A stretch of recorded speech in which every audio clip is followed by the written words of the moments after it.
I put 3 shots of espresso in my coffee today, so I'm feeling very, very talkative right now. What's up, everybody? Welcome back to my channel. Welcome back to another book video. Putting together the books that I'm going to be talking about today was way harder than I actually thought. If you saw my last book video, which is where I mentioned every single book I read in 2022, then you guys probably saw that I read a lot of not so great books in 2022, more than I realized. Like, I actually thought I read some pretty bad ones, and then most of the ones I read were pretty good. But now that I'm looking around at the ones that I chose, I'm super, super excited to recommend them to you guys and tell you guys why they're so great and why these were the only books that I gave 5 stars during the month or during the year of 2022. And also, just because I couldn't decide, I'm also going to be mentioning my 2 favorite series that I read this year. And I also just made this category up, but there's 3 books that I want to talk about that were the biggest shocks to me this year. So as you can tell, there's going to be a lot of books to talk about today. I'm super, super excited. But before we get started, I do have to give a really big thank you and shout out to today's sponsor, which is Book of the Month. It's a tale as old as time by now. You guys already know how much I adore them. Book of the Month is a super popular and fast-growing online book service for readers. Their mission is always to promote new and emerging authors and to help readers discover books that they absolutely love. Their team vets hundreds of books each month, and they give readers a choice from a curated selection of new and early release titles. That way you know for a fact that you're spending more time reading and less time researching. They're completely risk-free, so you can skip any month at any time and you will not be charged. And they also have the best price for new release hardcover fiction. If you guys want to try out Book of the Month, you can use the code NEWYEAR and get your first book for only $9.99. Now I'm going to show you guys my 2 selections of the month, starting with this one.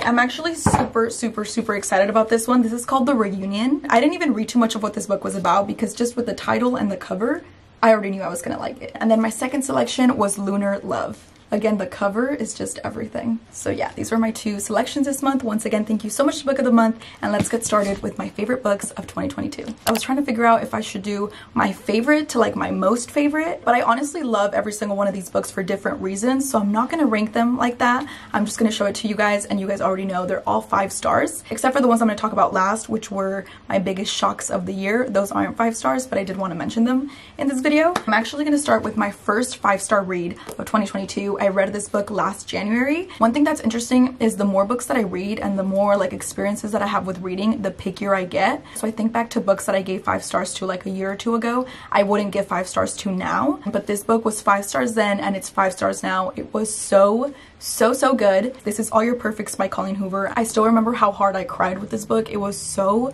heartbreaking and yet so beautiful at the same time. This book is about Graham and Quinn, and this book takes you from past and present, which makes it so much more heartbreaking because in the past, you're seeing this couple fall in love and you're seeing the beginning of the relationship and how good it was in the beginning, and you see how perfect they were for each other, and it's great. It's literally so great. But then after every single chapter, you're taken to the present where the relationship is falling apart. You're basically going from seeing them fall in love to seeing them fall out of love and why they're falling out of love. Your heart will literally break with this book, but it will be put back together in the end. This book was beautiful and I loved it. 5 stars. Okay, next book I'm going to be talking about is Things We Never Got Over by Lucy Score. I know the second one is coming out. I don't know when, but I know it's coming out this year, so I'm very, very excited about it. I honestly could have put this book in the books that shocked me category because I was not expecting to love this book as much as I did. I probably thought like I would give it 4 stars and like move on with my life, but I enjoyed every single second of this book. It was so incredibly good. There's a lot of really good tropes in this book. There's a runaway bride trope, if that's a trope. It's a small town romance. It's a grumpy sunshine. At some point, the main girl works for the guy, like she works at the restaurant that he owns. He's a total grumpy person and she is like this ray of sunshine, so they don't really get along at all at the beginning. So there's like enemies to lovers there. There's a lot of tropes in this book that make it very, very good. So Naomi, which is the main girl, comes to this small town in search for her sister. Her sister's like this total troublemaker, and when she gets there, she realizes that she has a niece and that her sister has this like 12-year-old girl that she never even knew existed. Her sister leaves town and leaves Naomi with the 12-year-old girl. So Naomi's in this small town she doesn't even know.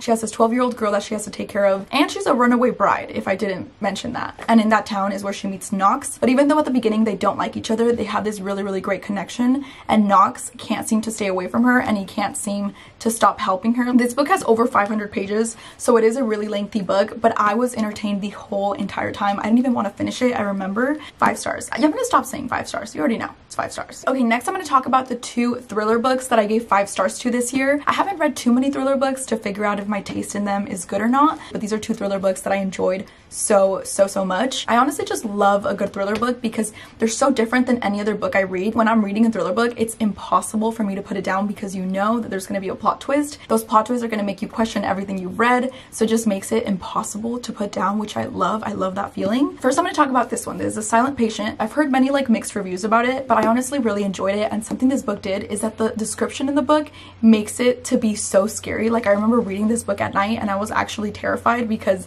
it just talks about this, like, first of all, it takes place in a psychiatric unit, so you're already like, it's already such a creepy vibe. The description in the book and the detail and the writing style just made it so much more creepy, which honestly is like props to the author for that. This one's about a 30-year-old lady that basically commits this like horrible crime. She basically killed her husband in a really crazy way, and from the moment the cops found her to 7 years later when this book starts, she has not said one single word. Hence why it's called The Silent Patient, because she doesn't speak. She hasn't told anybody what happened. She hasn't told anybody why she did it until 7 years later when the psychologist is like determined to figure out the truth and to make her speak. So the book takes you through the story of why she did it and also the process of the psychologist trying to get her to speak. But I honestly really recommend this one. I loved every second of it. It was so good. Okay, I'm going to be talking about these two books at the same time because these are both Taylor Jenkins Reid books. Starting with Malibu Rising, I feel like I've talked about this book so many times already. This book was so incredibly good, and I honestly wish I could like erase my memory and read this book again for the very first time. This book is heartbreaking, it's sad, it's beautiful, you learn lessons throughout this book, you laugh, you cry. It's like, it's everything you want in a book and more. Also, this whole book takes place in Malibu during the 80s, so it's so cool and refreshing to read about. This book is about 4 siblings, specifically Nina. Nina's the oldest of them, and she's also the one that pretty much raised the siblings. It shows how much of her life she had to sacrifice to be able to take care of her siblings. There's a lot of really heartbreaking parts in this book, but there's also a lot of heartwarming parts about family, especially how family is everything. I wish I could talk about this book for like a whole day, but it's so good. It's so amazing. If you're waiting for a sign to read this book, take this as your sign because you will not regret it. And then the other Taylor Jenkins Reid book is this one. This is Carrie Soto is Back. As I mentioned in my past book video, I feel like this book is so underrated. It's seriously so good, and many people have said that this is Taylor Jenkins Reid's best book. I would say like writing style wise, this is the best one, but story wise, I feel like I love every single book of hers that I read, so I can't even imagine picking a favorite. This book is about Carrie Soto and how she's a tennis player and how she broke pretty much every single record there is to break in tennis. She broke it, and then she retires, and this book starts out where she decides to come out of retiring to take back one of her records. That's just like a little gist of the book. When I started reading it, I thought it was going to be like mostly about tennis and like this tennis player and whatever, but it is so much more. There's so many lessons that she has to learn and so many like heartbreaks that she has to face. There's one part of this book that I bawled my eyes out. Like, I don't think I've cried that hard in such a long time. I don't even know how she does it. Like, Taylor Jenkins Reid just does something to her books where it just makes you feel like the world is falling apart and like your heart is breaking, and then a few chapters later you're like, oh well, this was the most beautiful ending I've ever read. I just remembered I didn't go back and talk about the other thriller book. This is The Wife Between Us by Greer Hendricks and Sarah Pekkanen. This was a very good thriller book, and I'm not going to say too much about it because the good thing about this book is that I knew nothing going in. I just knew it was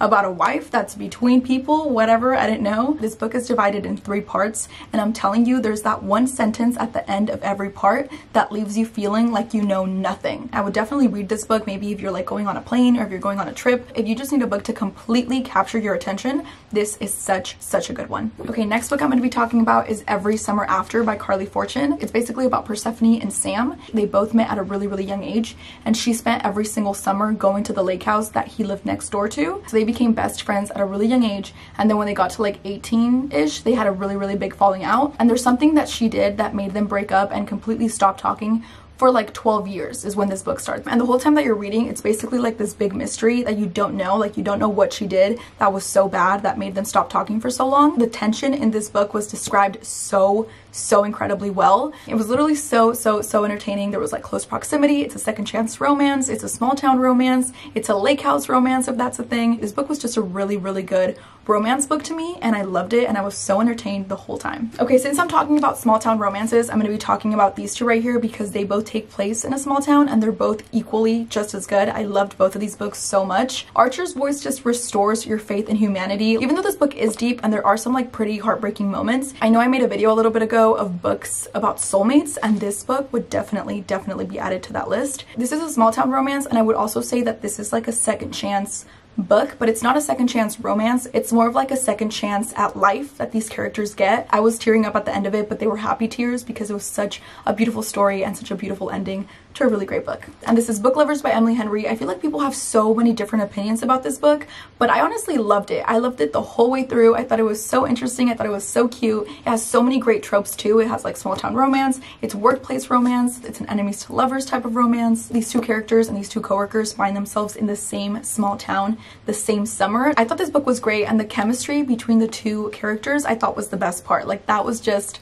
the cherry on top to a really great book. Okay, I have two series that I'm going to be mentioning, but this is the last solo book. This book is still really fresh in my mind because I read it like a month ago, and I just can't even describe how much I love this book. This is King of Wrath by Anna Huang, and this is also a series. This is the first book. I'm not sure when the second one comes out, but this one, which is the first one, is amazing. This book is about Dante and Vivian, and Dante is basically this like Italian CEO, billionaire, powerful dude, and Vivian, which is the girl, is this like super elegant, independent daughter of a new money family. Basically, their little love story starts out with not just fake dating, but it starts out with the marriage of convenience. So Vivian's dad blackmails Dante into marrying his daughter, and Vivian has no idea. So Dante's plan from the very first day is to find something to blackmail her dad with so that he can get out of this marriage. But what he doesn't expect to happen is that he's gonna fall in love with her and that he's not gonna let her go. This book was so good. Now I'm going to talk about my two favorite series of this year. I didn't read that many series, but these two were just absolutely amazing, and I definitely recommend them. The first one being the one that I don't have physical copies of it,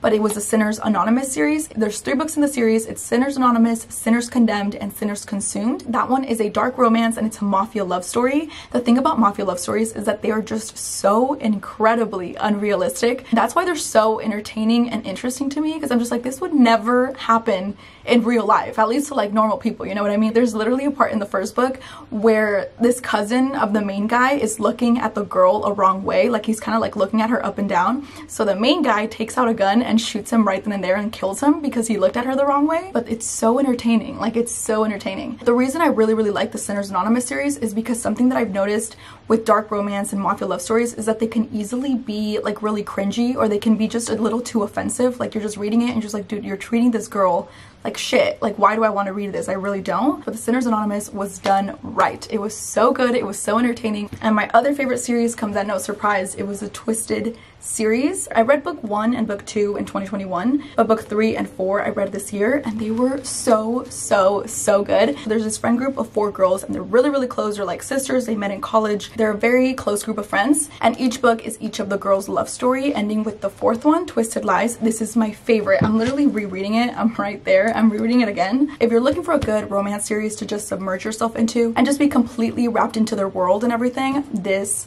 is such a good one. There's also like a really specific trope with every single one of the books. So this one is Brother's Best Friend. That's the first one. Second book, which is also my favorite, I would say 4 and 2 are my favorites, but the second one is where a princess, like a real life princess, falls in love with her bodyguard. So that's this one. It sounds cringy and it sounds like it's out of like a Disney Channel movie, but it's so good. It's literally so good, and it was done so well. The third one is Enemies to Lovers, and then the 4th one has fake dating and close proximity, and it was done so incredibly well. I love this book so much. And then I have 3 books that I was like, you know what, I might as well just mention them because it'd be like a funny little category. These were my biggest shocks this year. There's only 3 books I'm talking about, but these were my biggest shocks this year. Starting with a good kind of shock, I mentioned this in my other video of how this was like the biggest shock of the year for me, because I truly did not expect to love this book at all. This is a Fixer Upper, and when I started reading this book, I was like a couple chapters in, maybe like 100 pages in, and I was like, I'm not gonna like this. Like, it's gonna be so cringy, it's gonna be so corny. And then I got to the end and I could not have loved the ending more. It was so incredibly good. It's about this girl in her 30s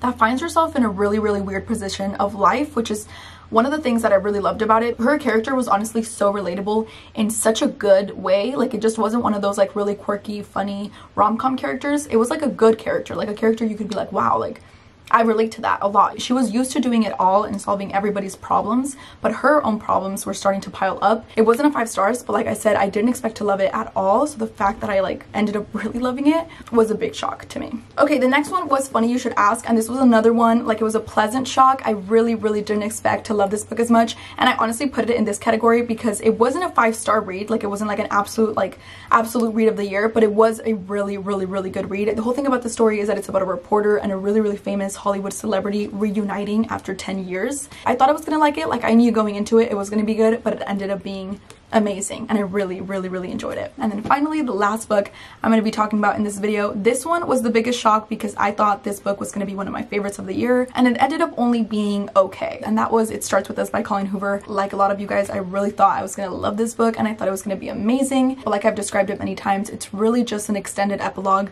of It Starts With Us, which is a given. Like you do expect it to be that, but because it is a whole entire book, like it's not just an extended epilogue, so it shouldn't feel like an extended epilogue because you're reading a whole book. I did expect to find more reasons to love it, but I really didn't. I'm thankful for the closure that this book gives you though. It was really good in that sense. One thing I will say is that the Ryle character in this book is literally the most annoying character in any book I've ever read. So bad. Thank you once again to Book of the Month, and thank you to you guys for watching. If you haven't seen the video where I talk about every single book I read in 2022, I'm going to link that video down below. Thank you guys so much for watching, and I'll see you guys in my next video.